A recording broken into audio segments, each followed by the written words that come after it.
श्री गणेशाय नमः। नीलांबुज श्यामल कोमलांगम सीता समारोह पितवामभागम पारो महासायक चारुचापम नमामि रामम रघुवंशनाथम। प्रहलाद नारद पराशर पुंडरीक व्यासांबरी शुक शौनक भीष्म दालभ्यान रुक्मांगदार्जुन वशिष्ठ विभीषण आदीन पुण्यानिमान परम भागवतान स्मरामि। शुरू करते हैं। तो पिछली वीडियो में हम लोग ने श्री द्वारकादास जी के बारे में पढ़ा था, जहाँ पे यम और नियम के बारे में मैंने वो स्किप कर दिया था, वो पार्ट। ठीक है, तो वो अब हम इस वीडियो में पढ़ेंगे और आगे के भक्तों जैसे श्री लक्ष्मण भट्ट जी के बारे में भी पढ़ेंगे उसके पश्चात। पहले हम लोग यम नियम पढ़ लेते हैं क्योंकि वो बहुत ही आवश्यक है और इसमें दिए भी हुए हैं, अच्छे से दिए हुए हैं और ये जानना आवश्यक है, इसलिए मैं उसको बता रहा हूँ इस वीडियो में। शुरू करते हैं। सबसे पहले लिखा है मैंने कि भगवत प्राप्ति के लिए अति आवश्यक यम नियम। सबसे पहले ये यम नियम होते क्या है, तो यम के बारे में पहले शुरू करते हैं, जिसमें लिखा है यम जो है वो 5 होते हैं। कितने? 5 होते हैं यम। वातावरण को शांत बनाने के लिए इनकी आवश्यकता पड़ती है यम की। ठीक है, अभी अगर मैं आपको सरल शब्दों में अभी के लिए बताऊं तो आप ऐसा समझ लो कि कुछ रूल्स होते हैं, ठीक है, कुछ नियम होते हैं, अभी आप इतना समझ लो। तो ये वातावरण को शांत बनाने के लिए यम होते हैं। पहला इसमें दिया हुआ अहिंसा। अहिंसा के बारे में दिया है कि मन, वाणी और शरीर से किसी को पीड़ा ना पहुंचाना, उसका विचार भी ना करना, अशुभ कर्म करके अपना घात ना करना। इसके सिद्ध होने से दुष्ट जीव भी दुष्टता का त्याग कर देते हैं। तो अहिंसा का पहला जो यम नियम है वो कौन सा है? वो अहिंसा है, जिसमें लिखा है कि मन, वाणी और शरीर से किसी को भी पीड़ा ना पहुंचाना, ये अहिंसा है। तो मन से भी, वाणी से भी और शरीर से भी पीड़ा ना पहुंचाना। मतलब वाणी से कैसे पीड़ा ना पहुंचाना? हमको मधुर वचन बोलना। मधुर वचन बोलेंगे तो उसको वाणी से हम मधुर वचन बोलेंगे तो पीड़ा नहीं पहुंचेगी किसी को भी, तो वो भी अहिंसा में माना आएगा, वो भी अहिंसा में आएगा। शरीर को भी, शरीर से किसी को मारना पीटना, ये भी अहिंसा में आएगा, और मन से भी। उसका विचार भी ना करना इसमें लिखा है। अशुभ कर्म करके अपना घात ना करना, इसके सिद्ध होने से। अब इसमें लिखा है सिद्ध होने से। सिद्ध होने से मतलब कि जब कोई भक्त इसको बहुत लंबे समय से करता आएगा, जैसे कोई 20 साल से इसका पालन कर रहा है, एक बहुत ही लंबा समय, अगर 20 साल लेके चलें, कोई बहुत ही लंबे समय से मन, वाणी और शरीर से किसी को भी पीड़ा नहीं पहुंचा रहा है, तो उसकी ये अहिंसा जो है, ये गुण जो है उसका, वो सिद्ध हो जाएगा। ठीक है, अब इसके सिद्ध होने से लाभ क्या होगा? तो उसका लाभ दिया हुआ है कि इसके सिद्ध होने से दुष्ट जीव भी दुष्टता का त्याग कर देते हैं। तो ऐसा हम लोगों ने कई भक्तों में पढ़ा हुआ है कि कैसे संतों के पास आके दुष्ट जीवों का भी हृदय जो है वो निर्मल हो जाता था, और कैसे उनके अंदर से जो दुष्टता होती है उनके मन में, वो भी बिल्कुल शांत हो जाती थी। जब कोई भी, हम लोग ने जैसे मुस्लिम जो राजा हुए थे उनके बारे में भी हम लोग ने पढ़ा कि कैसे वो लोग भक्तों के पास आके उनका मन बिल्कुल शांत हो गया, है ना। हम लोगों ने कई भक्तों में पढ़ा है सब। तो वो इसीलिए हो जाता है क्योंकि वो अहिंसा उनका जो है, ये यम जो है वो सिद्ध हो जाता है। ठीक है, तो अगर ये सिद्ध हो गया तो आपके सामने अगर कोई भी आएगा तो उसकी दुष्टता चली जाएगी उसकी। ठीक है, अब हम लोग दूसरा यम पढ़ेंगे जो है सत्य। सत्य क्या है? सत्य की परिभाषा क्या है? जैसे हम लोग अहिंसा की परिभाषा पढ़ी कि मन, वाणी, शरीर से किसी को भी पीड़ा ना पहुंचाना, वैसे ही सत्य की परिभाषा क्या है? तो सत्य की परिभाषा है प्रत्यक्ष। प्रत्यक्ष मतलब जो हम लोग सामने देखते हैं। ठीक है, अनुमान, अनुमान मतलब जो सामने नहीं देखा है लेकिन सुना है कहीं ना कहीं, या हम लोग अपने मन से अनुमान लगा रहे हैं कि ऐसा हो सकता है। ठीक है, वो अनुमान हो गया। तो प्रत्यक्ष, अनुमान और शब्द प्रमाण से जिसका निश्चय हुआ हो। शब्द प्रमाण से मतलब जो हम लोगों ने पढ़ा है, शब्द जो पढ़े हैं उससे जो विश्वास है। तो प्रत्यक्ष से, अनुमान से कि ऐसा हो सकता है, और शब्द प्रमाण मतलब शब्द से पढ़ा हम लोगों ने, से जिसका निश्चय हुआ हो, उसे प्रिय निभ्रांत वचनों द्वारा कहना। उसे प्रिय निभ्रांत वचनों द्वारा कहना। ईश्वर से भिन्न किसी को सत्य ना मानना, ये भी पॉइंट आया है इसमें। जैसे युधिष्ठिर जी ने जैसे बोला कि अश्वत्थामा मारा गया, लेकिन घोड़ा था या मनुष्य था ये नहीं पता, उन्होंने ये बोला। लेकिन उस समय सत्य क्या होगा? जो भगवान श्री कृष्ण कहेंगे ना वही सत्य होगा। तो इसलिए यहाँ पे लिखा है कि ईश्वर से भिन्न किसी को सत्य ना मानना ये भी सत्य माना जाएगा। अगर भगवान कुछ भी कहेंगे तो वही सत्य होगा, चाहे और कुछ भी हो।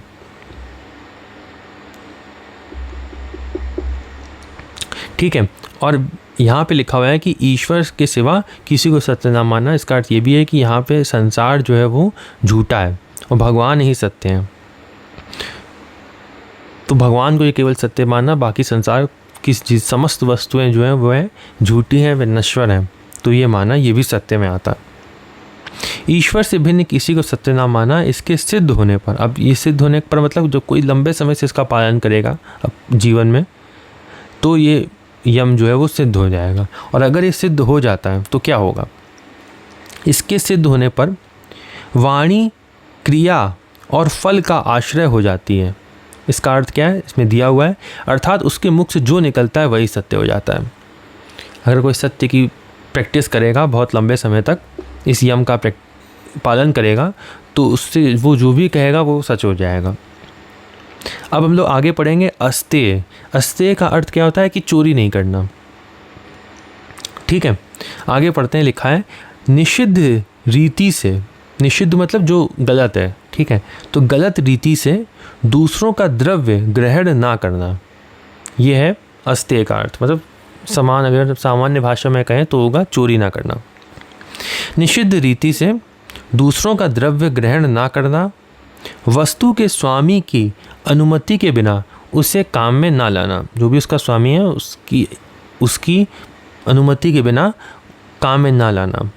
इसके सिद्ध होने पर, अगर आप इसका पालन करोगे, किसी की भी वस्तु कभी नहीं लोगे उसके स्वामी के प्रति,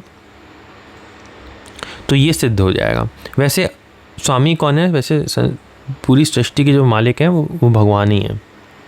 आगे पढ़ते हैं। लिखा है इसके सिद्ध होने पर संपूर्ण रत्न आदि पदार्थ स्वमेव हस्तामलक होते हैं। तो संपूर्ण रत्न उसको मिल जाते हैं।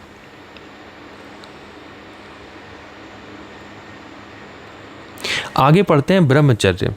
चौथा यम जो है वो है ब्रह्मचर्य। ब्रह्मचर्य का अर्थ क्या होता है? उपस्थेंद्रिय के अर्थात संयम के साथ युक्ताहार विहार, युक्त आचार विचार और एवं युक्त क्रिया कर्म निद्रादि का व्यवहार करना। तो इसमें 3 बातें ब्रह्मचर्य में मुख्य रूप से दी हुई हैं। वैसे ये जो 3 पॉइंट दिए हैं इसमें भी और समझाया जा सकता है, तो जितना है हो सके मैं समझाने की कोशिश करूँगा। जैसे यहाँ लिखा है उपस्थेंद्रिय की अर्थात संयम के साथ, तो पहले तो लिखा है संयम के साथ उपस्थेंद्रिय की, फिर लिखा है युक्ताहार विहार, मतलब उसका जो आहार विहार है, जो भोजन कर रहा है वो ब्रह्मचर्य के अनुसार होना चाहिए। जैसे कोई अशुद्ध भोजन हो या कोई मिर्च मसाले का भोजन हो, तो वो भोजन जो है वह ब्रह्मचर्य के अनुसार नहीं होगा।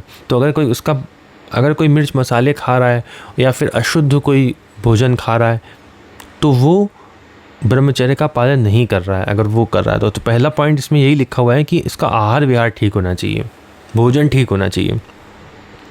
जैसे सात्विक भोजन करेगा अगर वो, तो ही ब्रह्मचर्य माना जाएगा। तो पहला पॉइंट क्या है? सात्विक भोजन करना, उसका आहार विहार ठीक हो। दूसरा है आचार विचार। आचार विचार ठीक हो कि वो कर्म क्या कर रहा है वो ठीक हो। अब इसके बारे में मैं और डिटेल में बताने की कोशिश करूँगा। अभी इसको थोड़ा सा होल्ड पे रखते हैं, थोड़ा सा अभी प्रतीक्षा करें इसके लिए। ठीक है, युक्त आचार विचार दूसरा पॉइंट था। तीसरा पॉइंट है युक्त क्रिया कर्म निद्रा आदि का व्यवहार करना। निद्रा आदि का व्यवहार करना मतलब समय से उठना, समय से सोना। अगर कोई 12 बजे तक या बहुत ही देर में सो रहा है तो वह ब्रह्मचर्य का पालन नहीं माना जाएगा। ब्रह्मचर्य का पालन तभी माना जाएगा जब सूर्य उदय से पहले उठे, कम से कम। वैसे तो ब्रह्म मुहूर्त में उठना चाहिए। ठीक है, तो अगर आप ब्रह्मचर्य का अगर कोई आपसे पूछे कि इसका अर्थ क्या होगा, तो ये 3 चीज़ों का पालन करेंगे तो ब्रह्मचर्य माना जाएगा। संयम रखने के लिए उपस्थेंद्रिय के ये 3 चीज़ों का पालन करना होगा। पहला भोजन ठीक हो, दूसरा उसके आचार विचार ठीक हो, और तीसरा वो जो कर्म कर रहा है और निद्रा ले रहा है वो बिल्कुल ठीक हो, तो ब्रह्मचर्य माना जाएगा। इस प्रकार बल को बढ़ाकर ब्रह्मचर्य ब्रह्म में चर्य आचरण करना ब्रह्मचर्य है। इसके सिद्ध होने पर अक्षुण बल की प्राप्ति होती है। तो ठीक है, तो हम लोगों ने अहिंसा पढ़ा।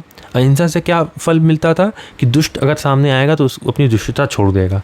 सत्य से हमने उसका फल ये जाना कि सत्य जो इसका सत्य सिद्ध हो जाएगा, वो जो भी मुंह से कहेगा वह सच हो जाएगा। अस्तेय में हमने माना समझा कि वो संपूर्ण रत्न आदि का उसको स्वामित्व प्राप्त हो जाएगा। चौथा ब्रह्मचर्य में हमने ये माना समझा कि उसके सिद्ध होने पर बल की प्राप्ति होगी। अब इसमें ब्रह्मचर्य में एक और पॉइंट है, वो भी मैं दिखा देता हूँ। तो यहाँ पे कुछ ब्रह्मचर्य के बारे में दिया हुआ है, वो हम पढ़ लेते हैं। जैसे इसमें कर्मयोगी के पर्सपेक्टिव में दिया हुआ है, कर्मयोगी का नाम लेके दिया हुआ है, तो उसको देख लेते हैं। यहाँ पे जो हम लोगों ने आचार विचार पढ़ा था ना, उसका अर्थ पढ़ रहे हैं। ठीक है, निष्काम कर्मयोगी के लिए ब्रह्मचर्य बहुत आवश्यक है। आज के लोग ब्रह्मचर्य के महत्व को नहीं समझ पाते। शास्त्रों ने उसे बड़ा महत्व दिया है। उनका कहना है कि केवल क्रिया निवृत्ति ही ब्रह्मचर्य का विघातक नहीं है। मतलब बाहर से जो दिख रहा है कि हम वो चीज़ नहीं कर रहे हैं तो ब्रह्मचर्य हो गया, ऐसा नहीं है केवल। तो बाहर स्थूल रूप से जो दिख रहा है केवल वही नहीं है, और भी चीज़ें हैं ब्रह्मचर्य में। जैसे इसमें लिखा है स्मरण, स्त्री का स्मरण अगर कर रहे हैं अंदर ही अंदर तो वो भी ब्रह्मचर्य नहीं माना जाएगा। उसके रूप आदि का कीर्तन, उसके साथ क्रीड़ा, उसका दर्शन, उसके साथ एकांत में भाषण, उससे मिलने का संकल्प, उसके लिए व्यापार तथा मिलने पर क्रिया निवृत्ति, इन आठों को विद्वान लोग मैथुन कहते हैं। कर्मयोगियों को इन आठों प्रकार के मैथुनों के त्याग रूप ब्रह्मचर्य पालन का अनुष्ठान करना चाहिए। तो ये आचार विचार जो था वो मैंने यहाँ बता दिया। जैसे यहाँ और भी लिखा है कि पराई स्त्री में अपनी माता की भावना होनी चाहिए, इससे हम इसको कर सकते हैं। ठीक है, अब हम लोग आगे पढ़ेंगे जहाँ पे हम लोग ने छोड़ा था।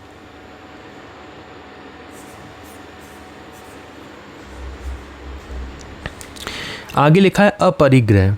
अपरिग्रह का अर्थ क्या होता है? नाशवान पदार्थों के संग्रह। अपरिग्रह मतलब होता है संग्रह करना माया के सामान को। नाशवान पदार्थ मतलब माया का सब सामान है, भोग जितना भी संसार में हम देख रहे हैं वो सब उनके संग्रह, संवर्धन, रक्षण एवं प्रचार सिद्ध होने पर मनुष्य जीवन कैसे सफल होगा और उसके लिए किस प्रकार की योगक्षेम की आवश्यकता है, इसका ज्ञान हो जाता है इससे। अच्छा, मैंने यहाँ से लाइन गलत पढ़ ली, मैं फिर से पढ़ लेता हूँ एक बार। नाशवान पदार्थों के संग्रह, संवर्धन, रक्षण एवं प्रचार में आसक्त न होना तथा प्रमाद, आलस्य और संशय को ना बढ़ाना अपरिग्रह। तो अपरिग्रह का अर्थ क्या हुआ? जो भी माया के सामान है, नाशवान जितने भी संसार के भोग हैं, उनमें आसक्त ना होना और प्रमाद, आलस्य और संशय को ना बढ़ाना, ये अपरिग्रह है। इसके सिद्ध होने पर अगर इसमें हम आसक्त नहीं हुए, आलस्य नहीं करा, संशय को नहीं बढ़ाया, तो अपरिग्रह सिद्ध होगा। और इसके सिद्ध होने पर क्या प्राप्त होता है? इसके सिद्ध होने पर ज्ञान प्राप्त होता है। इसके सिद्ध होने पर मनुष्य जीवन कैसे सफल होगा, उसके लिए किस प्रकार की योगक्षेम की आवश्यकता है, इसका ज्ञान हो जाता है। तो ये थे 5 यम। अब हम लोग आगे नियम पढ़ेंगे। जन्म के हेतु भूत काम्य धर्म से निवृत्ति कराकर मोक्ष धर्म के हेतु भूत निष्काम धर्म में प्रेरणा कराने वाले शौच, तप आदि 5 नियम हैं। तो अगर हम ये देखें, यम जो थे वो सब बाहर की तरफ थे। अहिंसा बाहर की तरफ, सत्य बाहर की तरफ, अस्तेय, ब्रह्मचर्य, अपरिग्रह, ये सब बाहर की तरफ दिखते हैं। ठीक है, अगर आपको याद करना हो तो सरलता से याद करना हो तो आप ऐसे याद रख सकते हो कि यम वाले जितने भी नियम थे, मतलब यम जो भी थे वो सारे बाहर वाले थे, और नियम जो है ना वो सब अंदर की तरफ वाले होंगे। अगर आप देखोगे आगे तो आपको दिखेगा। जैसे नियम में लिखा है, जन्म के हेतु भूत काम्य धर्म से निवृत्ति कराकर मोक्ष धर्म के हेतु, मोक्ष मतलब भगवत प्राप्ति, भगवत प्राप्ति के हेतु भूत निष्काम धर्म में प्रेरणा कराने वाले, निष्काम धर्म में प्रेरणा कराते हैं। ये शौच, तप आदि 5 नियम है, 5 प्रकार के नियम है। पहला शौच लिखा है। शौच क्या है? कि शरीर की बाहरी भीतरी, बाहर भी और भीतर भी शुद्धता, इसको शौच बोलते हैं। इससे होगा क्या? शुद्ध आचरण, रोग निवारण और दीर्घायु होगी इससे। शौच से क्या प्राप्त होता है? हमारे आचरण शुद्ध होंगे, रोग निवारण मतलब हम बीमार नहीं पड़ेंगे, और दीर्घायु इसका अर्थ है कि हमारा आयु जो होगी वो लंबी होगी। इसका फल ये होता है शौच का। ये 3 चीज़ प्राप्त हो जाएगी अगर आप शौच और शुद्धता से चलोगे, जिसको इंग्लिश में क्लीनलीनेस बोलते हैं। कई संतों ने जो इंग्लिश में भी शास्त्र जहाँ पे लिखे हों, अगर आप उनके शास्त्र में देखोगे तो वहाँ पे उसको क्लीनलीनेस के बारे में दिया होगा। वही शौच है, इससे हमको 3 चीज़ें प्राप्त होती हैं, अच्छा आचरण, आयु बढ़ती है और रोग नहीं होता है। शरीर में ग्लानि, दूसरों से असंबंध, बुद्धि शुद्धि, इंद्रिय जय और स्वस्वरूप दर्शन की योग्यता प्राप्त होती है इससे। फिर आगे आता है संतोष। संतोष क्या होता है और संतोष से क्या प्राप्त होता है? संतोष से पता है क्या प्राप्त होता है? संतोष से प्राप्त होता है सुख। अगर किसी को सुख की आशा है ना तो उसको संतोष का पालन करना चाहिए। ये हम लोग पढ़ेंगे इसमें। संतोष का अर्थ होता है कि प्रारब्ध कर्म अनुसार, प्रारब्ध मतलब जैसे 3 प्रकार के कर्म होते हैं, संचित, प्रारब्ध और क्रियमाण। संचित कौन से होते हैं? जो अनंत पुण्य और अनंत पाप हैं। प्रारब्ध कौन से होते हैं? जो भगवान ने अनंत पुण्य अनंत पाप में से इस जन्म के लिए निकाल दिए हैं कि तुमको इस जन्म में इतने पुण्य इतने पाप मिलेंगे, वो प्रारब्ध है। और क्रियमाण जो अभी हम लोग कर रहे हैं, जिसका फल इस जन्म में या आगे मिलेगा। ठीक है, तो आपको समझ आ गया ये 3 प्रकार के कौन से होते हैं, संचित, प्रारब्ध और क्रियमाण। अब यहाँ पे प्रारब्ध लिखा है। प्रारब्ध मतलब जो भगवान ने हमारे इस जन्म के लिए सेट कर दिया है कि तुमको कितना पुण्य कितना पाप पूरे जीवन में झेलना पड़ेगा, वो है प्रारब्ध। तो प्रारब्ध से जो भगवान ने हमारे लिए सेट कर दिया है पुण्य पाप, जो भी मिले भगवान की कृपा से वो सब अच्छा ही है, ये संतोष है। तो लिखा है प्रारब्ध का अनुसार जो अन्न वस्त्र आदि उचित शास्त्रोक्त भोग प्राप्त हों उनमें ही तृप्ति रखना। जो भगवान ने पुण्य से, भगवान के पुण्य से जो हमको जो भी माया का सामान मिले बस उसी में संतुष्ट रहना। शांति तृष्णा का विलय करके पूर्ण काम होना संतोष है। तृष्णा का अर्थ क्या होता है? इच्छा। तो इच्छा लालसा जो है उसका विलय मतलब उसको समाप्त करके, उसको रोक कर पूर्ण काम होना मतलब जो है वो ठीक है, वो है संतोष। इससे अनुपम सुख की प्राप्ति होती है। संतोष से क्या होता है? सुख मिलता है। अगर मतलब किसी को भोग मिले लेकिन अगर संतोष नहीं है तो उसको सुख नहीं मिलेगा, चाहे जितने भी भोग मिल जाए। वो सुख जो है वो संतोष से ही मिलता है। ठीक है, ये अपने अंदर होता है संतोष। शौच जो था वो बाहर भीतर दोनों था, लेकिन बाकी अंदर वाले दिखेंगे। संतोष ठीक है अंदर हुआ। फिर आता है तप। तप क्या होता है? तप का अर्थ होता है शीत मतलब ठंड, उष्ण मतलब गर्म, शीत उष्ण, सुख दुख आदि द्वंद्व का सहन करते हुए नियमित संयमित जीवन बिताना। संयमित मतलब डिसिप्लिन में जीवन बिताना, अनुशासन में। अनुष्ठान, जप, उपासना, गुरुओं का सम्मान, ये सब जितने भी सेवा के भाव आ रहे हैं, गुरुओं का सम्मान, जप करना, ये सब आदि शारीरिक तप हैं। ये शारीरिक तप होते हैं। तप को भी इसमें 2 भागों में बताया गया है। पहला शारीरिक तप और दूसरा वांगम्य तप और तीसरा मानस तप। 3 प्रकार के बताए गए हैं। तो पहला शारीरिक तप है जिसमें हम लोग जप करते हैं, उपासना करते हैं और गुरुओं का सम्मान करते हैं और माता पिता का सम्मान करते हैं। ये सब जो है ये शारीरिक तप है। दूसरा सत्य भाषण और स्वाध्याय, वांगम्य तप है।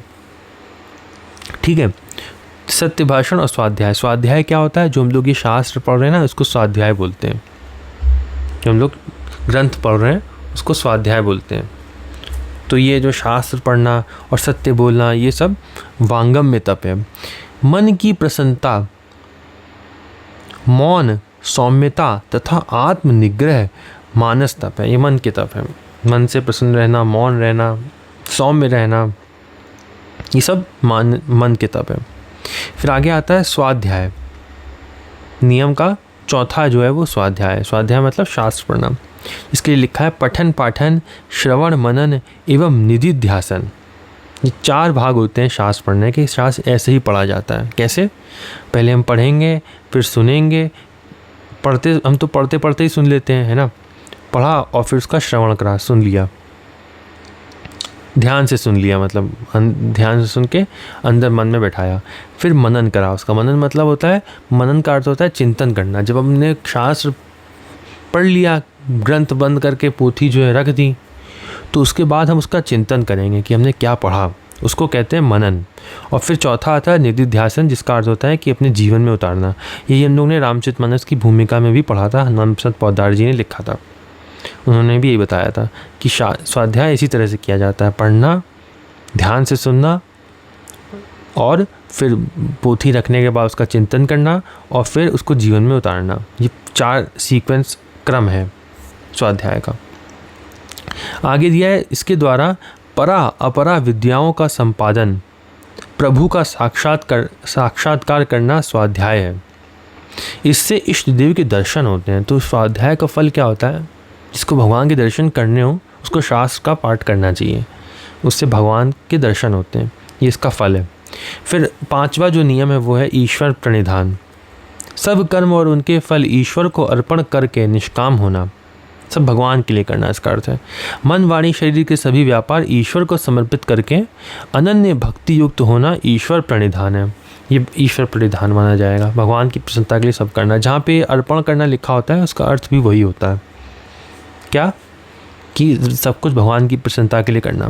फिर आगे कुछ और भी दिए हुए हैं जो हम लोग जल्दी जल्दी पढ़ लेते हैं, वे इतने आवश्यक नहीं है। जैसे आसन दिया हुआ है, आसन का क्या होता है कि चिरकाल तक निश्चल होकर एक स्थिति में बैठना आसन कहलाता है। कम से कम 3.5 घंटा, ज़्यादा से ज़्यादा 5 घंटा बैठने से आसन की सिद्धि हो जाती है। आसन 18 हैं, उनमें 4 प्रमुख हैं। कौन कौन से? सिद्धासन, पद्मासन, स्वस्तिक आसन और सिंहासन। प्राणायाम दिया हुआ है फिर आगे। प्राणायाम 3 प्रकार के होते हैं, पूरक, कुंभक और रेचक। वाम नासा पुट से वायु को खींचकर धीरे धीरे सभी नाड़ियों में भरना पूरक है। वायु को अचल रखना कुंभक और दक्षिण नासा पुट से धीरे धीरे वायु को निकालना रेचक है। इसमें इष्ट मंत्र जब भी अभीष्ट है, अभीष्ट मतलब बिल्कुल आवश्यक है, करना होता है।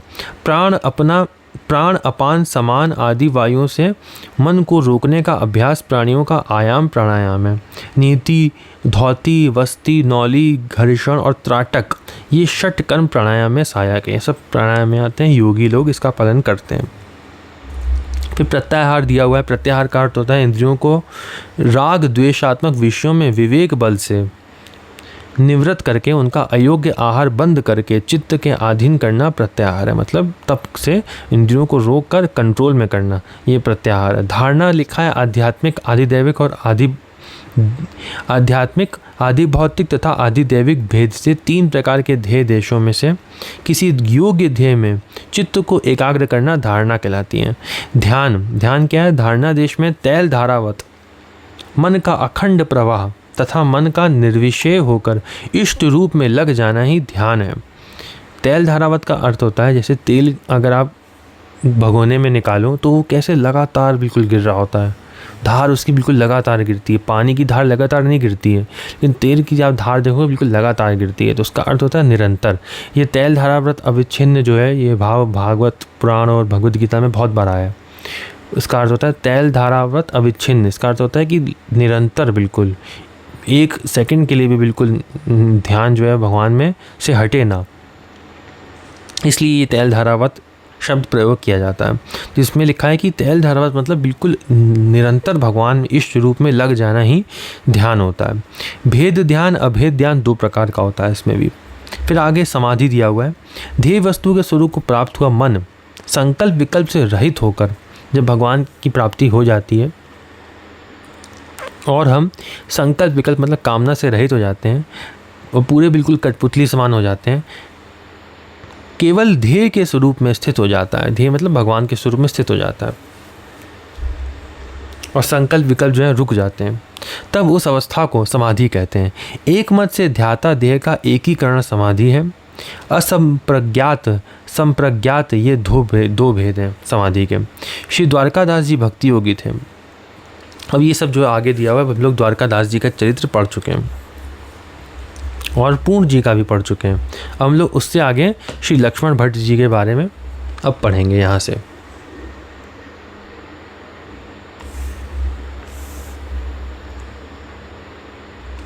शुरू करते हैं, लक्ष्मण भट्ट जी के बारे में पढ़ेंगे।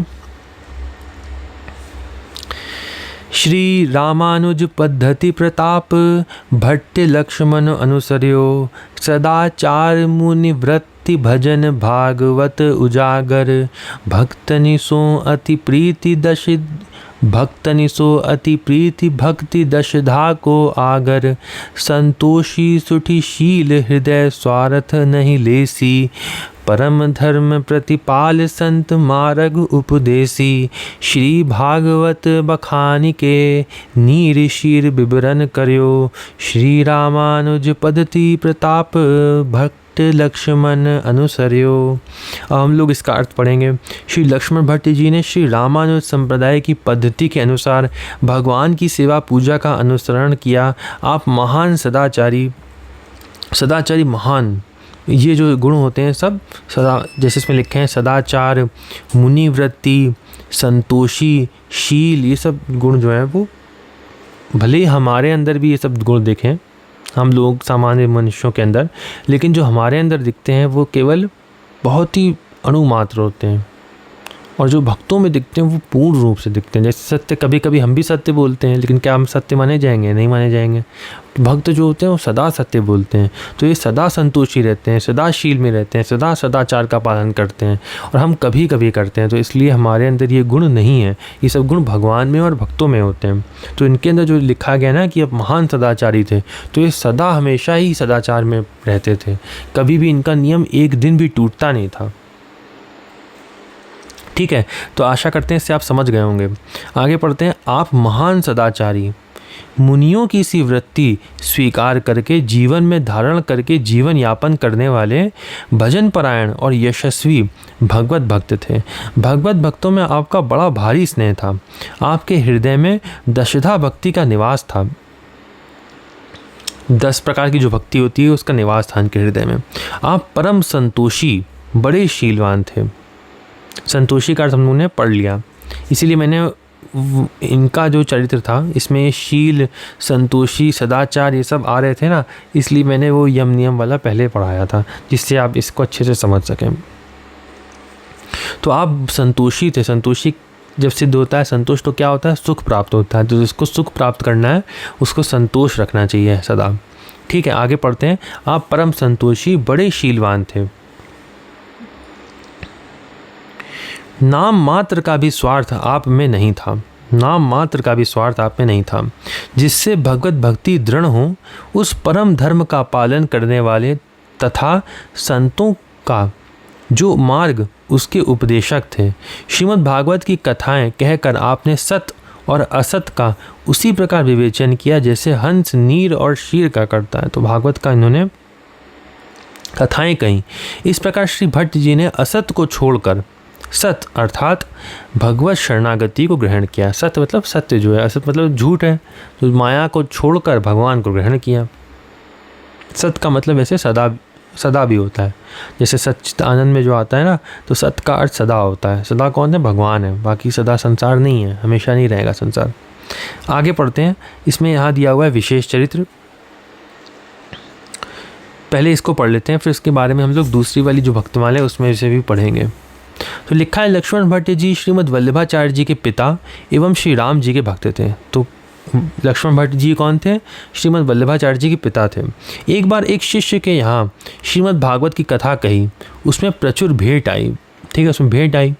ज्यों की त्यों संपूर्ण भेंट संत सेवा के निमित्त एक साधु को समर्पित कर दी। जितनी भी भेंट आई उसमें सब की सब भेंट एक साधु को समर्पित कर दी। तो इसलिए लिखा है, स्वार्थ नहीं लेसी। स्वार्थ बिल्कुल भी नहीं था इनके अंदर। आगे पढ़ते हैं।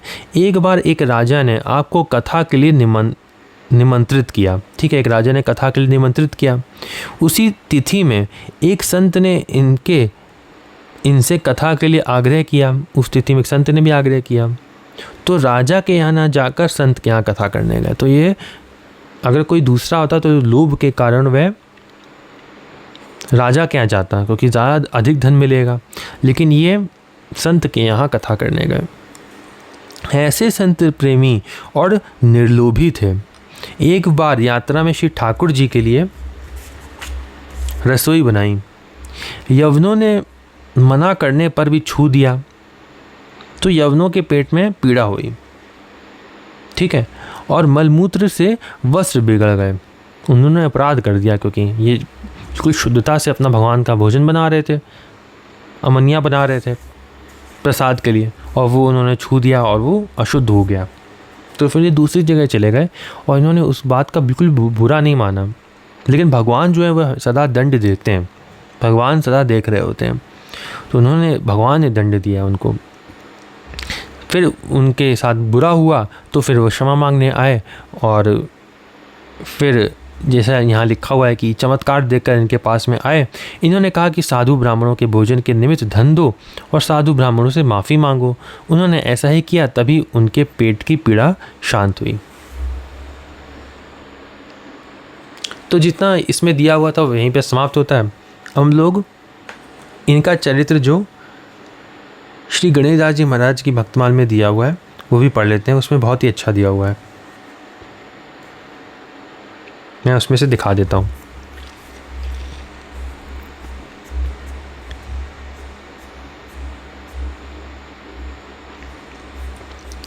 तो जैसे हम लोग ने जब यहाँ पढ़ा छप्पे, इसमें लिखा था भक्तनि सो अति प्रीति, तो उसके लिए यहाँ पे कुछ दिया हुआ है, उसको पढ़ लेते हैं। भक्तनि सो अति प्रीति का भाव यह है कि भगवान से भी अधिक प्रीति। उत्कर्ष तिलक अरुदाम को भक्त इष्ट अति व्यास के, भक्तनि सो अति प्रेम नेम नहीं क्यों अंग घाटी। ये सब छप्पे दिए हुए हैं, जैसे पिछले छप्पों में भी दिया हुआ था कि कैसे भगवान से भी अधिक भक्तों में प्रीति रखते हैं संत लोग, उसके बारे में दिया है। भक्तनि सो अति प्रीति रीति सब ही मन भाई, अति प्रीति के उदाहरण श्री हरिदास जी। सदा वृत्ति महाजन का हम लोग ने पढ़ा था ना, सुत बध हरिजन देखी दे कन्या आदर दियो। तो इन सब में यहाँ पे सब में बताया गया था कि ये सब भगवान से अधिक संतों में प्रीति करते थे। दो भाइयों के बारे में लिखा था, भक्तनि हित सुत विष दियो आदि भगवान को अति प्रसन्न करने का हेतु है भक्तनि सो अति प्रीति। भगवान के संतों से प्रीति करो तो भगवान प्रसन्न हो जाएंगे। आगे फिर लिखा है संतोषी। फिर संतोषी का हम लोग ने पढ़ाई था अर्थ, जिसमें लिखा है कि संतोषी थे अर्थात स्वार्थ का लेश ना था, संतोषी सदा सुखी रहता है। बात कहे निर्लोभ की ही में राखे लोभ, ये मतलब हृदय में अगर लोभ रखे। युगल प्रेम रस रीति के कैसे उपजे गोब, तो जिसके हृदय में लोभ है उसके हृदय में कैसे प्रेम रस की रीति उपजेगी हृदय में। जीवन के श्रेय और प्रेय संतोष को संत कभी नहीं त्यागते हैं। संतोष को संत लोग जो होते हैं वो संतोष को कभी नहीं त्यागते हैं, उनके हृदय में सदा संतोष रहता है। हम लोगों के जो ये सब भाव हैं, जो गुण हैं, ये सब कभी कभी आते हैं, कभी कभी चले जाते हैं, पूर्ण रूप से नहीं होते हैं। संतों के सदा होते हैं, तो ये सदा संतोष में रहते थे संत लोग। सूक्तिकारों का कथन है कि सर्प वायु का भोजन करके रहते हैं पर वह दुर्बल नहीं होते हैं। बनेले हाथी तृण और पत्ते खाकर बलवान होते हैं। मुनिगण कंद मूल फल खाकर समय व्यतीत करते हैं। अतः निश्चित है कि संतोष ही सबसे बड़ा जीवन पोषक का खजाना है।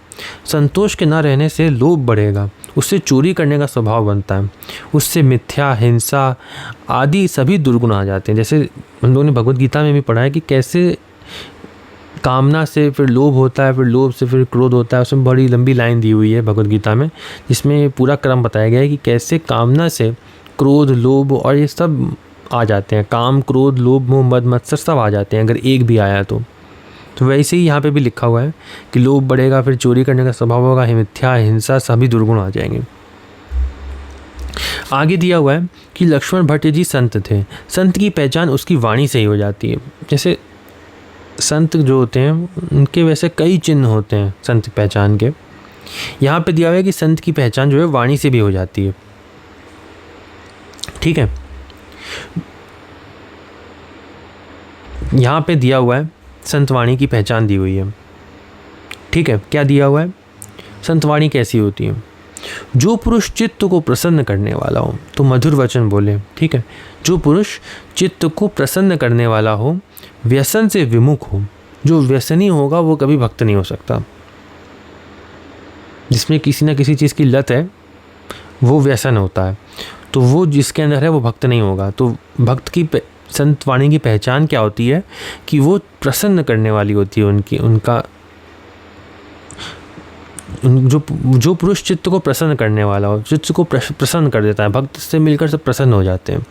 व्यसन से विमुख हो, शोक और ताप को शांत करने वाला हो, पूज्य भाव बढ़ाने वाला हो, जो कर्ण सुखद मतलब जिसके शब्द जो है कानों में पड़े तो सुख हो, तो वही मधुर वचन वाला ही पॉइंट है ये भी।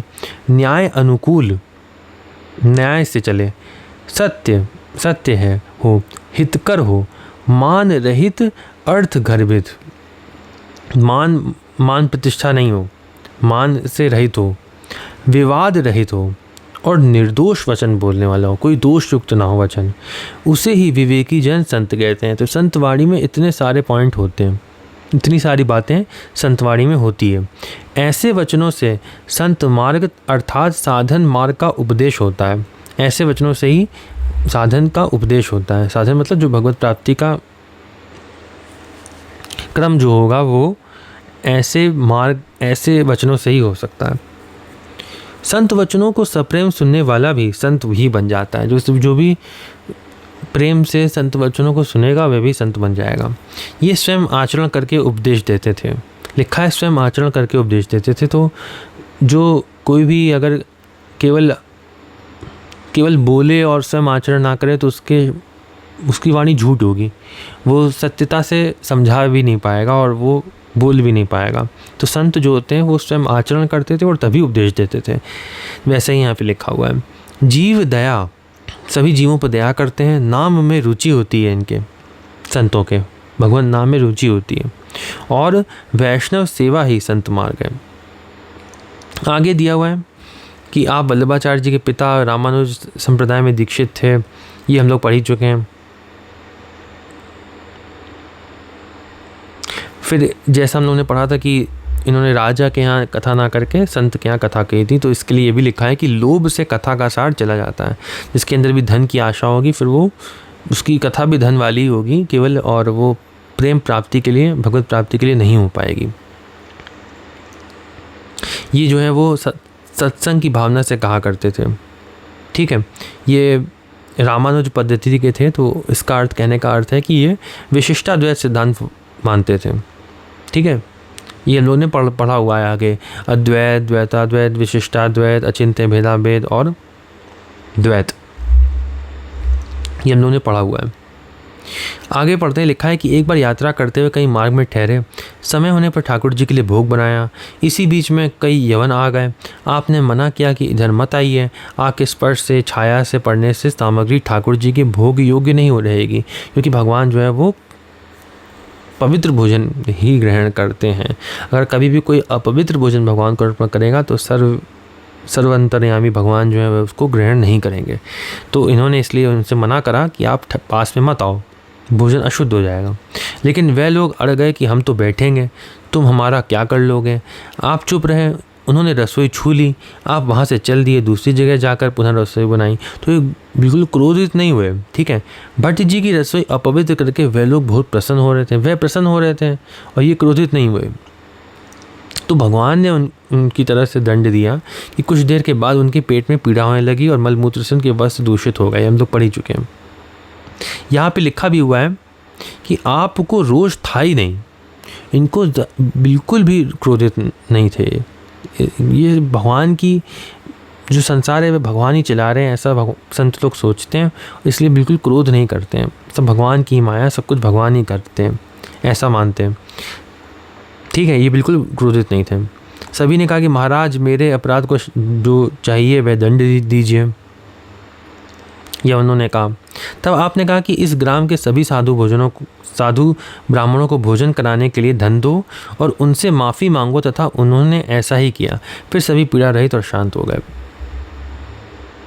भक्त भगवत सेवा के लिए धन अर्पण कर चले गए। साधु ब्राह्मणों ने भोजन किया, आपकी कीर्ति का विस्तार हुआ। तो जितना इनका चरित्र दिया हुआ था यहीं पे समाप्त होता है। हम लोग कृष्णदास जी पहारी जी का भी थोड़ा सा यहाँ पे दिया हुआ है। वैसे हम लोग कृष्णदास पहारी जी का बहुत अच्छे से पहले पढ़ चुके हैं शुरू में भक्तमाल में, यहाँ पे भी दिया हुआ है तो उसको भी पढ़ लेते हैं।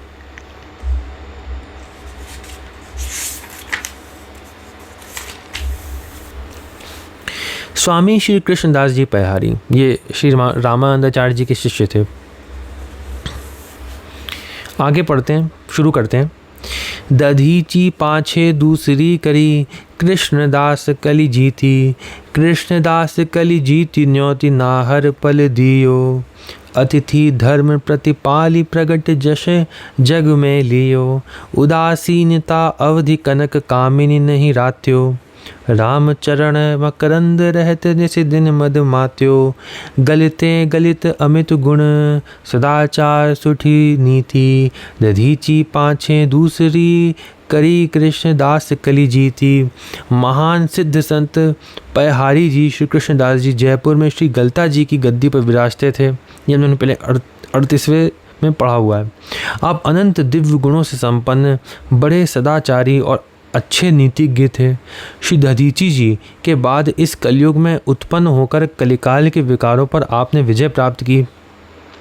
अतिथि के रूप में प्राप्त सिंह को आपने न्योता दिया और अपने शरीर में मांस काट कर उसे भोजन के लिए अर्पण किया। तो ऐसा इसलिए होता है कि संत जो होते हैं उनके सामने कोई भी आए तो उनको भगवान ही मानते हैं। सबके हृदय में भगवान बैठे ही हैं, है ना। तो हम लोगों को भगवान को ही भगवान ही मानना चाहिए, सभी को, सबके हृदय में, क्योंकि भगवान ही बैठे हैं। सब संसार भी भगवान ही है। जैसे भगवद गीता में बताया है भगवान ने कि संसार जो है वो पहले नहीं था, सृष्टि से पहले, और सृष्टि के बाद भी नहीं रहेगा, बीच में दिख रहा है। तो भगवान ही संसार बनते हैं।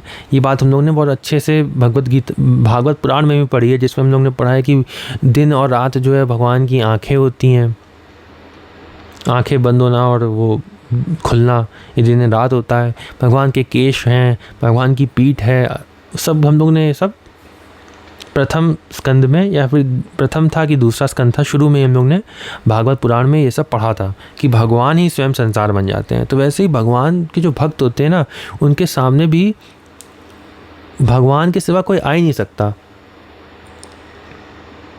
नामदेव जी कुत्ते के सामने पीछे भाग रहे थे कि भगवान रोटी जो है वो चुपड़ी तो लेते जाओ, घी लेके भाग रहे थे। रोटी जब कुत्ता लेके भाग गया था तो वो उसमें भी भगवान देख रहे थे।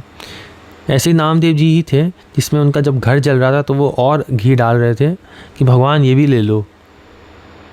भगवान फिर प्रकट हो गए। सत्य यही है कि भगवान ही हर जगह है, तो वो भगवान को ही हर जगह देखते हैं और फिर हृदय में भगवान प्रकट हो जाते हैं। तुलसीदास जी जब लंबा रास्ता था, घूम के जाना पड़ता, तो वो जंगल वाले रास्ते से गए। लोगों ने बताया कि प्रेत रहता है। जब प्रेत प्रकट हुआ तो तुलसीदास जी ने कहा राम जी प्रणाम, तो प्रेत के अंदर ही राम जी प्रकट हो गए। तो भगवान तो हर जगह हैं और संत लोग जो हैं वो हर जगह भगवान का ही दर्शन करते हैं।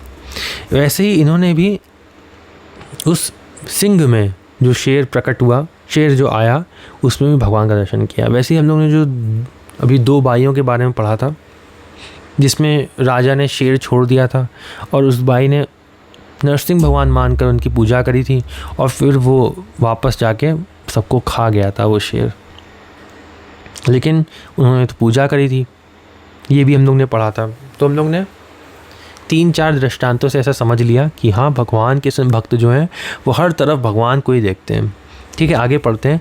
अतिथि के रूप में प्राप्त सिंह को आपने न्योता दिया और अपने शरीर से मांस काट कर उसे भोजन के लिए अर्पण किया। इस प्रकार, तो इन्होंने मांस काट कर क्यों किया, इसके बारे में हम लोग आगे और अच्छे से पढ़ेंगे। इस प्रकार विलक्षण रूप ने अतिथि धर्म का पालन करके आपने सुयश प्राप्त किया। अतिथि धर्म का पालन करके, ये अतिथि धर्म होता क्या है, इसको हम बहुत ही अच्छे से समझेंगे आगे। ठीक है, आप वैराग्य की तो सीमा ही थे और कभी भी धन और स्त्रियों में आसक्त नहीं हुए, कभी नहीं हुए। पूरे जीवन में ही धन और स्त्री में आसक्त कभी हुए ही नहीं। तो ऐसा तो कौन हो सकता है? बहुत संत ही हो सकते हैं जो भगवान के भेजे हुए हैं हम लोगों को भक्ति समझाने के लिए। और यहाँ पे ये भी लिखा है कि वैराग्य की सीमा थे। और जैसे हम लोगों ने पढ़ा है कि कृष्णदास जी पयहारी जो है, पय का अर्थ क्या होता है, दूध होता है, तो ये केवल गाय का दूध ही ग्रहण करते थे भोजन में, प्रसाद में, है ना। फिर आगे पढ़ते हैं। भगवान श्री रामचंद्र जी के चरण कमलों के पराग में आपका मन उसी प्रकार आनंदित रहता था जैसे पुष्प रस को पाकर भ्रमर मतवाला हो जाता है। अब प्रियादास जी का कवित्व दिया हुआ है, उसको भी पढ़ेंगे, पहले भावार्थ पढ़ लेते हैं। एक बार पयहारी श्री कृष्णदास जी महाराज अपनी गुफा में विराजमान थे। उसी समय द्वार पर एक सिंह आकर खड़ा हो गया। आपने विचार किया कि आज तो अतिथि प्रभु पधारे हैं, तो उन्होंने देखा भगवान पधारे हैं। हर जगह भगवान के दर्शन करते थे। उनके भोजन के लिए आपने अपनी जांघ काट कर मांस सामने रख दिया और प्रार्थना की, प्रभु भोजन कीजिए। धर्म की बहुत बड़ी महिमा है और उसका पालन करना बहुत ही कठिन है। इनकी सच्ची धर्मनिष्ठा को देखकर भगवान श्री रामचंद्र जी से नहीं रहा गया। भगवान जो है, जब जीव भगवान से 100% प्रेम करता है तो भगवान भी उससे 100% प्रेम करते हैं, और जो प्रेम का जो तराजू है वो भी पूर्ण रूप से बराबर जब हो जाता है तब भगवान प्रकट हो जाते हैं और भगवान अपने आप को रोक नहीं पाते हैं। जैसा यहाँ लिखा गया है कि श्री रामचंद्र जी से रहा नहीं गया। क्यों नहीं रहा गया? क्योंकि जब भगवान को जीव ने जब 100% भगवान को तराजू में, जैसे भी ये प्रेम का तराजू जो होता है उसमें भगवान का हमेशा पलड़ा 100% रहता है। भगवान जो होते हैं वो हमेशा अपने भागवत धर्म से चल रहे होते हैं। भागवत धर्म क्या है कि सभी कर्म भगवान की प्रसन्नता के लिए करना, तो वैसे ही भगवान अपने सभी कर्म हमारी प्रसन्नता के लिए कर रहे होते हैं। जीव जो है वो अपना 100% नहीं देता है उस प्रेम तराजू में। इसीलिए भगवान की प्राप्ति हम लोगों को नहीं हो पाती है, क्योंकि हम लोग अपना 100% नहीं दे पाते हैं उस प्रेम तराजू में। भगवान का पलड़ा झुका रहता है, हम लोग थोड़ा थोड़ा प्रेम रखते हैं, वो पलड़ा उठता ही नहीं है और भगवान प्रकट नहीं होते हैं।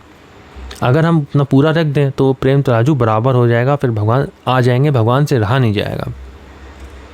भगवान भी अपना 100% देंगे फिर, इसलिए भगवान को आना ही पड़ेगा। इसीलिए इन्होंने अपना 100% दिया और भगवान रामचंद्र जी से रहा नहीं गया और उन्होंने प्रकट होकर दर्शन दिया, क्योंकि आपका भाव बिल्कुल सत्य था।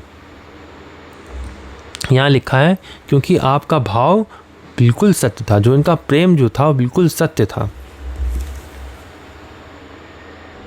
इसको अच्छे से समझाने के लिए मैं यहाँ पे दिखा रहा हूँ, ये अष्टादश टीका है जिसमें यहाँ पे सत्य के बारे में दिया हुआ है, सत्य प्रेम के बारे में पद दिया हुआ है बिहारणी देव जी महाराज का, उसको हम लोग पढ़ लेते हैं।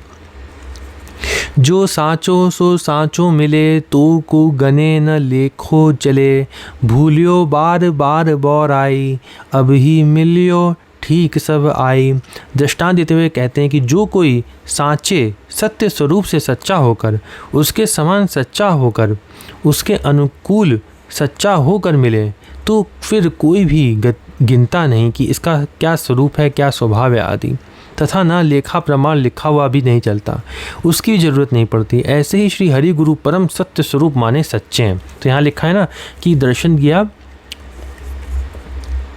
ये दर्शन दिया क्योंकि आपका भाव बिल्कुल सत्य था। तो भगवान के सामने जब बिल्कुल सत्य भाव होता है तो भगवान प्रकट होते हैं। लिखा है उनकी प्रत्येक चेष्टाएं, क्रियाएं आदि मध्य अंत सदा सर्वदा एक सी होती हैं। वह सत्य स्वरूप परम कृपा वात्सल्य के सागर हैं। उनसे जो कोई बाहर भीतर से एक सा होकर मिलता है, मतलब बिल्कुल सत्य स्वरूप, जैसे जो यहाँ लिखा है कि बिल्कुल सत्य भाव था, उनसे जो बाहर भीतर होके एक सा मिलता है, जो उनका भजन सेवन करता है, तो उसको कोई भी रोक नहीं सकता। इसका मतलब अवश्य भगवत प्राप्ति होगी उसकी। उसके स्वभाव कर्मों की गणना कर सकते हैं और उसके लिए शास्त्र आदि का प्रमाण भी नहीं चलता, क्योंकि वह इन सब की सीमा से ऊंचा उठ जाता है।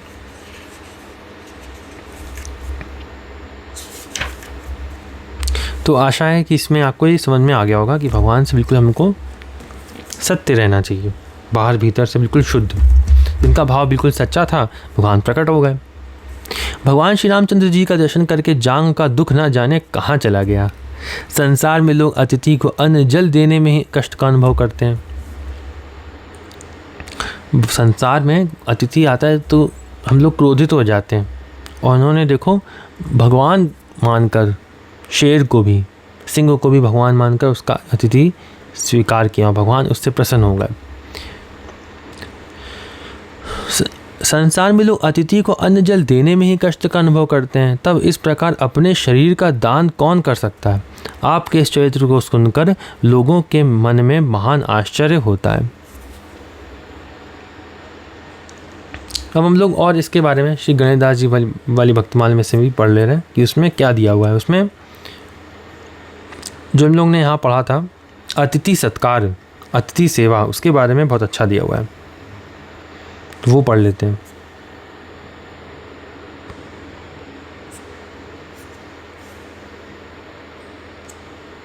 पहले मैं कवित पढ़ लेता हूँ।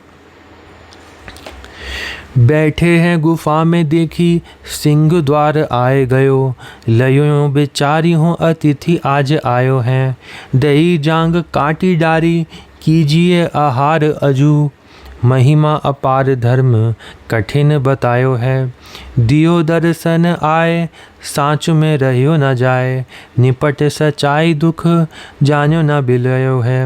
अन्न जल देव ही को छीखत जगत नर, करी कौन सके जन मन भर मायो है। हम लोग पढ़ेंगे जो इसमें दिया हुआ है। यहाँ पे दिया हुआ था, यहाँ पे छप्पे में अतिथि धर्म प्रतिपाली। इसका अर्थ क्या है? इसका अर्थ है कि अतिथि सत्कार में स्वसुख की कल्पना नहीं है, अपना सुख नहीं देखा जाएगा अतिथि सत्कार में। अतः ये श्रेष्ठ यज्ञ है, एक श्रेष्ठ यज्ञ है अतिथि सत्कार। और कितना श्रेष्ठ यज्ञ वो भी दिया हुआ है। स्मृतिकारों ने जिन पंच महायज्ञों का वर्णन किया है उनमें निरी यज्ञ या अतिथि यज्ञ प्रधान यज्ञ होता है। सदग्रस्त को ही नहीं, जो भी आश्रम बनाकर बैठे उसको अतिथि सेवा करनी चाहिए। जरूरी नहीं कि गृहस्थी हो, कोई भी अगर है आश्रम में, ब्रह्मचर्य हो, गृहस्थ हो, वानप्रस्थ हो, सन्यासी हो, अगर कोई भी है और उसके सामने अगर अतिथि हो आता है तो उसको उसका सत्कार करना चाहिए। कोई ऐसा पुराण या स्मृति नहीं है जिसमें इसका वर्णन ना हो। आगे दिया है यज्ञ दक्षिणा अग्निहोत्र आदि द्वारा जो शुभ फल मिलता है उससे अधिक अतिथि की पूजा करने से मिल जाता है। यदि कोई हजारों मन समिधा या सैकड़ों घड़े घी से होम करे, किंतु यदि अतिथि प्रसन्न नहीं हुआ तो होम निरर्थक है, व्यर्थ हो जाएगा सब। इतनी महिमा है। उत्तम वर्ण वाले के द्वार पर यदि नीच वर्ण का कोई अतिथि आ जाए तो भी वह यथा योग्य पूजनीय है, क्योंकि अतिथि सर्वदेवमय है, क्योंकि स्वयं भगवान है वो, ऐसा समझो आप। आसन के लिए घास, 4 चीज़ें अतिथि को अवश्य देनी चाहिए। कौन कौन सी? आसन दो उसको बैठने के लिए, बैठने के लिए भूमि, आसन दो, भूमि दो, जल दो और मधुर वचन, मधुर वचन बोलो। इन 4 वस्तुओं का अभाव निष्किंचन सज्जन के घर में भी नहीं होता है। मतलब ये 4 बातें तो सभी के पास होती हैं, भूमि बैठने के लिए, आसन बैठने के लिए, और पीने के लिए जल, और मधुर वचन, मीठा वचन बोलो उससे। ये 4 बातें तो सभी के घर में होती है। तो कम से कम भगवान कहते हैं इतना तो करो, इतना तो करना ही चाहिए। इसका अभाव किसी के पास नहीं है। कोई ये नहीं कह दे कि हम अतिथि सेवा क्या करेंगे, लेकिन ये 4 चीज़ें तो तुम दे सकते हो, इसी से वो प्रसन्न हो जाएगा। ठीक है, आगे पढ़ते हैं। शत्रु भी यदि अतिथि बनकर आवे तो उसका सत्कार करना चाहिए। जैसे इसमें उदाहरण दिया हुआ है, जरासंध ने श्री कृष्ण और अर्जुन भीम का आतिथ्य किया था। उसको मालूम था भगवान है, उन शत्रु हैं, फिर भी अपना सिर तक देने को तैयार हो गया था। ये सब भगवान भगवत प्राप्ति के लिए हैं, ये सब नियम। भगवान प्रसन्न होते हैं इससे, इसलिए हम इसको ग्रहण करेंगे। जरासंध ने श्री कृष्ण और अर्जुन भीम का आतिथ्य किया था, अपने सिर तक देने को तैयार हो गया था। आतिथ्य के आदर्श हैं कौन कौन? श्री रंती देव जी, श्री मोरध्वज जी आदि। सामान्य पुरुष अतिथि के सत्कार में अपने शरीर को कष्ट नहीं दे सकता है। इस पर दृष्टांत दिया हुआ है कपोत का। कपोती और बधिक का, उसको हम लोग जल्दी से पढ़ लेते हैं। श्री कृष्ण का दृष्टांत दिया हुआ है। महर्षि दुर्वासा ने द्वारका में जाकर कहा, मुझे अपने घर में कौन ठहराता है? मुझे वही ठहराए जो मेरा सब कुछ सह सके। भगवान श्री कृष्ण ने उन्हें अपने महल में ठहराया। ऋषि कभी हंसते, कभी रोते, कभी घर की वस्तुओं में अग्नि लगा देते, कभी हजारों मनुष्यों के भोजन को अकेले ही खा जाते और कभी बालक की तरह थोड़े में ही तृप्त हो जाते हैं। वे एक दिन बोले, खीर लाओ। कृष्ण तुरंत खीर ले आए। थोड़ी सी खाकर बोले, अब इसे अपने सारे शरीर में पोत लो। श्री कृष्ण ने वैसा ही किया। ऋषि ने पास खड़ी रुक्मणी जी से कहा, तुम भी चुपड़ लो। इसके बाद बोले, रथ मंगाओ। तुरंत ही रथ आ गया। घोड़े थक जाएंगे, अतः इन्हें खोल दो, रुक्मणी रथ में जुट जाए। ऐसा कहने पर खीर से लपटी श्री रुक्मणी जी रथ में जुट गईं। दुर्वासा जी चाबुक लेकर रथ पर बैठ गए। मुनि की इच्छा अनुसार राजमार्ग पर रथ चला। वे सटासट चाबुक फटकारते रहे रुक्मणी देवी जी पर। इसके बाद वे रथ से उतर कर भागे। श्री कृष्ण पीछे पीछे दौड़े और नम्रता से कहने लगे, भगवान प्रसन्न होइए। भगवान कहने लगे। दुर्वासा जी खड़े होकर पानी पानी होकर बोले, गोविंद तुम धन्य हो, तुम्हारे बिना मेरा आतिथ्य कौन कर सकता है। ऐसा कहकर अनेकों आशीर्वाद देकर ऋषि चले गए। एक और दृष्टांत दिया हुआ है मुद्गल मुनि का। ये कुरुक्षेत्र निवासी महान तपस्वी गृहस्थ ब्राह्मण थे। उनके पत्नी तथा एक पुत्र था। शिलोंच वृत्ति से निर्वाह करते थे। अमावस्या तथा पूर्णिमा को एकत्र अन्न से इष्टिकृत यज्ञ, दर्श तथा पौर्णमास श्राद्ध करके अतिथि सेवा के बाद बचे अन्न से तपस्वी परिवार पेट की ज्वाला को शांत कर लेता था। नित्य भोजन की व्यवस्था नहीं होती थी। इनके तप, त्याग और अतिथि सेवा की प्रशंसा सुनकर एक पूर्णिमा को श्री दुर्वासा जी इनके यहाँ पहुँचे। मुद्गल जी ने इनका आतिथ्य किया। दुर्वासा जी ने भोजन किया और बचे कुछे को अपने शरीर में लपेट लिया और चले गए। किंतु ब्राह्मण परिवार भूखा रह गया। सब अपने भजन साधन में लगे रहे, भोजन की चिंता नहीं। अब प्रत्येक अमावस्या और पूर्णिमा के दिन दुर्वासा जी आते और संपूर्ण अन्न सफाचट कर जाते। पूरे 3 महीने तक मुद्गल परिवार ने उपवास किया पर प्रसन्न रहा। ऐसे तपोधन को लेने के लिए स्वर्ग से विमान आया, पर इन्हें स्वर्ग की कामना ही नहीं थी। विमान निराश लौट गया। अंत में परम पद के अधिकारी और भगवान की कृपा पात्र हुए। वैकुंठ गए फिर मतलब। श्री पैहारी जी महापुरुष थे, अतः आदर्श आतिथ्य कर सके। और आगे लिखा है कि निराश होकर अतिथि जब द्वार पर से लौटता है, अगर कोई घर से अतिथि निराश लौट जाए तो वह अपना पाप दे जाता है और आश्रमी का पुण्य ले जाता है। आगे लिखा है, जो पुरुष आकांक्षा से रहित तथा बाहर भीतर से शुद्ध और चतुर है, अर्थात जिस काम के लिए आया है उसे पूरा कर चुका है। कौन से काम के लिए आए हैं? भगवत प्राप्ति के लिए आए, तो वही चतुर माना जाएगा जो भगवत प्राप्ति कर चुका है। ठीक है, आकांक्षा मतलब कामना से रहित है, जो बाहर भीतर से शुद्ध है, चतुर है। चतुर कौन होगा? अर्थात इसीलिए लिखा है जो भगवत प्राप्ति कर चुका होगा। करना कर चुका, कृतकृत्य हो गया, इसका अर्थ है। जो उदासीन अर्थात पक्षपात से रहित है, दुखों से छूटा है, वह सर्वारंभ परित्यागी मेरा भक्त मुझे प्रिय है। जो ना कभी हर्षित होता है, ना द्वेष करता है, ना शोष करता है, तथा जो शुभ और अशुभ संपूर्ण कर्मों के फल का त्यागी है, वह भक्तियुक्त पुरुष मेरे को प्रिय है। गीता के 12वें अध्याय में दिया हुआ है। 16वां और 17वां मंत्र है। 12वां अध्याय जो भक्ति योग का है।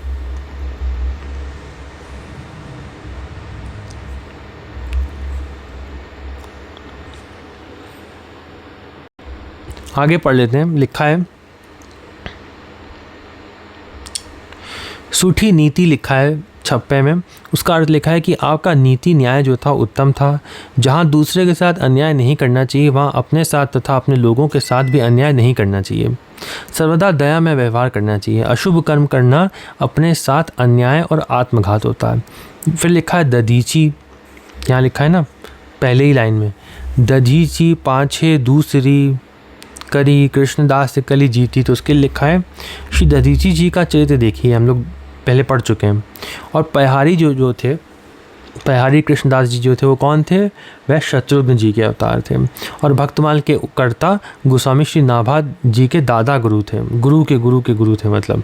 56-38 में आपका विशेष चरित्र द्रष्टव्य है, वो हम लोग पढ़ चुके हैं पहले। दधीची जी ने अपनी हड्डी दी थी, हम लोगों ने पढ़ा था ना। जो वृत्तासुर का, जब भगवान वो इंद्र ने वृत्तासुर को वज्र जो बनाया था, उससे वो कैसे बनाया था? वो दधीची जी की हड्डियों से बनाया था। तो दधीची जी ने अपनी हड्डियों को दान दे दिया था लोक कल्याण के लिए। तो वैसे ही दधीची जी के समान थे। दधीची जी ने अपनी हड्डी दी थी, इन्होंने सिंह को अपना मांस दिया। ग्रहीता पूज्य इंद्र की अपेक्षा सिंह में इनका भगवत भाव विशेष प्रसंग है। धर्म निभाना ही कली को जीतना है। कलयुग को जीतने का अर्थ क्या है? धर्म निभाना। धर्म त्याग कर अधर्म करने में कली की विजय होती है। स्वार्थहीन और स्वागत युक्त दान है। इस प्रकार सत्कार किया जैसे कोई किसी महापुरुष का निमंत्रण देकर करता है। न्योती नाहर लिखा है इसमें छप्पे में। अब कवित्व में दिया हुआ है कि सिंह द्वार आए गए हो, तो इसलिए लिखा है कि बड़ी प्रसन्नता हुई, जैसे रत्नावती जी को हुई थी। रत्नावती जी के सामने आए थे ना सिंह, उन्होंने पूजा करी थी नरसिंह भगवान की, और फिर नरसिंह भगवान बनकर ही गए, और जिसने उनको मारने के लिए सिंह भेजा था वो सबको मार दिया उस सिंह ने। उन्होंने रत्नावती जी के चरित्र में कुछ दिन पहले ही पढ़ा था। ठीक है, फिर आगे दिखा है कि भक्त के समीप भक्त भगवान को छोड़कर दूसरा कोई आ ही नहीं सकता। भगवान के भक्त के सामने भगवान ही आ सकते हैं और कोई आ ही नहीं सकता। उसके लिए दिया हुआ है, तुमरो भवन और सके कौन आई यहाँ, जब भगवान आए तो तन मन प्राण वारी है। श्री पीपा जी के पास गरजता हुआ सिंह उद्दंडता पूर्वक आया था, अतः उन्होंने उसे शिष्य बनाकर शिक्षा दी। यहाँ शांत भाव से आया, अतः पूजा की। कोई परिचित हो, संत हो, मनुष्य हो, तब तो उसकी पूजा करने वाले बहुत से लोग होते हैं, है ना। कोई परिचित हो तब तो उसकी आरती उतारते हैं, लेकिन अगर कोई नहीं जानता है तो उसकी नहीं उतारेंगे। लेकिन भगवान के भक्त जो होते हैं हर जगह भगवान को देखते हैं। इसलिए लिखा है कि अपरिचित और उसमें भी सिंह, उसका आतिथ्य कोई श्री पहाड़ी सरीखा महापुरुष ही कर सकता है। हम लोग तो इतने सामर्थ्यवान नहीं हैं। इसकी अपार महिमा यह है कि स्वयं श्री राम जी प्रकट हो गए। इसकी महिमा यह है कि स्वयं राम जी प्रकट हो गए। ऐसे धर्म को निभाना धर्मज्ञों के लिए भी कठिन है। इस पर दृष्टांत दिया हुआ है। ये जो दृष्टांत दिया हुआ है उसको पढ़ लेते हैं। तो ये दृष्टांत है वंशीदास का और कुत्ता अतिथि का। इनका अतिथि जो है वो कुत्ते के रूप में आया था, वो हम लोग कथा पढ़ेंगे। वंशीदास नामक संत नर्मदा वन में रहकर भगवत भजन करते थे। एक संत थे जिनका नाम था वंशीदास। वो नर्मदा वन में रहकर भजन करते थे। भगवत कृपा से प्राप्त सामग्री से रसोई बनाकर भोग लगाते और पहले किसी संत को अतिथि को प्रसाद पवाते। इसके बाद स्वयं प्रसाद लेते। संयोगवश एक दिन कोई अतिथि नहीं आया तो प्रसाद को सिर से लगाकर उसे नदी के जल जीवों को खिला दिया। इस प्रकार जब तीसरे दिन भी कोई अतिथि न आया तब वे बड़ी दीनता के साथ प्रभु से प्रार्थना करने लगे कि प्रभु किसी अतिथि को भेजो। प्रार्थना स्वीकार हुई। एक कुत्ता बड़े गौरव के साथ सामने आकर खड़ा हो गया। संत ने उसे दुत्कार दिया। नहीं समझे, जैसे तुलसीदास जी भी नहीं समझे थे पहली बार राम जी जब आए थे तब घोड़े में बैठ के, तो ऐसे नहीं समझ पाए। वो दुत्कार दिया, फिर चुपचाप चला गया। झट संत की अंतरात्मा में आया तो भगवान ने याद दिलाया उनको कि धिक्कार है मुझे, जो मैंने बुलाकर अतिथि भगवान का तिरस्कार किया। अब तो अत्यंत त्रस्त होकर वह उसी अतिथि कुत्ते को ढूंढने लगे। बहुत देर तक वन में भटकते परंतु वह नहीं मिला। तब विवश होकर अपने आश्रम को लौट आए और क्षमा प्रार्थना करते हुए पुनः उसी अतिथि के दर्शनार्थ प्रभु से रो रो कर विनय करने लगे। हृदय के सच्चे भाव को देखकर भगवान उसी कुत्ते के रूप में पुनः आ गए। अब तो संत की प्रसन्नता का ठिकाना ना रहा। सादर सविधि अर्घ्य पाद्य देकर सामने प्रसाद रख दिया और भगवत बुद्धि से पाने की प्रार्थना करने लगे। तब कुत्ते से प्रभु एक संत के रूप में आ गए। उनके प्रसाद पा चुकने पर अब दृढ़ता से इन्होंने चरण पकड़ लिए। वही कुत्ते जो भगवान के रूप में आए थे उनके चरण पकड़ लिए। तब भगवान ने अपना मधुर मनोहर श्री राम रूप प्रकट किया। उसका दर्शन करके संत की अतिथि सत्कार साधना सफल हुई। तो इन्होंने भगवान को अतिथि सत्कार से भगवत प्राप्ति कर ली। 100 वर्ष से पूर्व की ये घटना है जो किसी संत के मुख से सुनी गई है। आगे पढ़ते लिखा है, मन को जी बोधला आप पटवारी थे। परिवार में उनकी पत्नी, पुत्र तथा पुत्र बधू थी। घर में धन धान्य पर्याप्त था। अचानक घामड़ गांव में अकाल पड़ा। वृक्षों की छाल और पत्तों का भी अभाव हो गया। ऐसे अवसर पर इनके यहाँ अतिथि की भीड़ बढ़ गई। घर का अन्न भंडार, धन, आभूषण, बर्तन और पशुधन सर्वस्व अतिथि सेवा में समर्पित हो गया। अतिथियों का आना बंद हो गया। इससे इन्हें अपार दुख हुआ। 1-2 दिन परिवार सहित भूखे रहे। तीसरे दिन मन कौजी कुल्हाड़ी लेकर जंगल में गए और लकड़ियां काट कर लाए। बाजार में बेचने से 3 पैसे मिले। 1 पैसा एक मंदिर में भेंट कराए, 1 पैसा का पाव भर आटा लाए और 1 पैसे की ठाकुर सेवा की सामग्री ले आए। घर आते आते परिवार तथा अपनी क्षुधा का स्मरण नहीं रहा। मन में उत्सुकता हुई कि कोई अतिथि आ जाए तो सेवा का सौभाग्य मिले। ऐसे धर्मात्मा के अन्न का स्वाद लेने के लिए ब्राह्मण वेश में स्वयं नारायण पधारे। प्रसन्नतापूर्वक पटवारी जी ने पूरा आटा उन्हें दे दिया और थोड़ा नमक भी। ब्राह्मण ने उपले सुलगा कर बाटियाँ बनवाई। इतने में ब्राह्मणी बनी लक्ष्मी भी आ गई और बोली, मैं बहुत भूखी हूँ। दोनों ने बाटियाँ खाई। तृप्त होकर पटवारी से बोले, अब तुम भी प्रसादी लो। परिवार सहित प्रसाद लेकर सदा सदा के लिए इनकी आत्मा तृप्त हो गई। प्रसन्नात्मा शोक संताप से रहित परिवार को जीवन जन्म का लाभ हो गया। इस परीक्षा के बाद वर्षा हुई और सुकाल हो गया। पुनः अतिथि सत्कार साधन आरंभ हो गई। भक्तदाम गुण चित्रण में वर्णित है कि भगवान श्री राम ने दर्शन देकर कहा, जिस सिंह के पैर से तुमने कांटा निकाल कर उसके दुख को दूर किया था, वही कई दिन का भूखा सिंह तुम्हारे पास आया। तुमने लोकोत्तर सत्कार कर मुझे संतुष्ट किया। प्रभु के साथ हुए इस संवाद को बाहर एक सेवक सुन रहा था। वह भीतर गुफा में गया तो वहाँ श्री पहारी जी के अतिरिक्त कोई भी ना था। तब उसने पूछा, महाराज आपके साथ कौन बातचीत कर रहा था? आपने कहा, कोई तो नहीं था। फिर उसके आग्रह पर स्वामी जी ने सब वृत्तांत बताया। इस प्रकार ये रहस्य सबके सामने आया।